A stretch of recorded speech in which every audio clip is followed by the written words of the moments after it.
BNP মহাসচিব মির্জা ফখরুল ইসলাম আলমগীরের অভিযোগ, সংস্কারের মাধ্যমে নির্বাচনের দিকে যাওয়ার লক্ষ্য নস্যাৎ করার চক্রান্ত চলছে। পার্শ্ববর্তী দেশ ভারত থেকে চক্রান্ত চলছে বিপ্লবকে ভণ্ডুল করার। বিএনপি স্থায়ী কমিটির বৈঠকে সিদ্ধান্ত জানাতে চেয়ারপারসনের গুলশান কার্যালয়ে সংবাদ সম্মেলন করা হয়। মির্জা ফখরুল ইসলাম আলমগীর বলেছেন, কিছু কিছু জায়গায় দুর্বৃত্তরা অপকর্ম করে বিএনপির ওপর দায় চাপানোর চেষ্টা করছে। ঢালাও মামলা একেবারে বন্ধের দাবি জানান তিনি। বিএনপি মহাসচিব বলেন, ভারত বাঁধ খুলে দেওয়ার আগে সতর্ক করেনি, যার কারণে বন্যা পরিস্থিতি ভয়াবহ আকার ধারণ করেছে। বন্যার কারণে 1 সেপ্টেম্বর বিএনপির প্রতিষ্ঠাবার্ষিকীর 6 দিনের ঘোষিত কর্মসূচি বাতিল করে সব টাকা বন্যার্তদের ত্রাণ সহায়তা দেওয়ার সিদ্ধান্ত হয়েছে। এই বিপ্লবকে ব্যর্থ করার জন্য কিন্তু একটা গভীর ষড়যন্ত্র রয়েছে, চক্রান্ত আছে।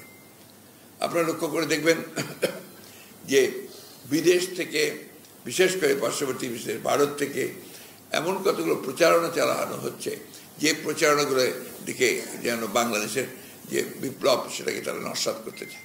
কতগুলো পলিটিক্যাল ইস্যুকে তারা কমিউনাল ইস্যু বানাতে চায়, যেটা একেবারেই গ্রহণযোগ্য না। আপনার প্রথম দিকে যে ক্যাম্পেইন চালানো হয়েছে, যেখানে মাইনরিটিদের উপর অত্যাচার নির্যাতন চলছে, এর বোধহয় 1-2% সঠিক না।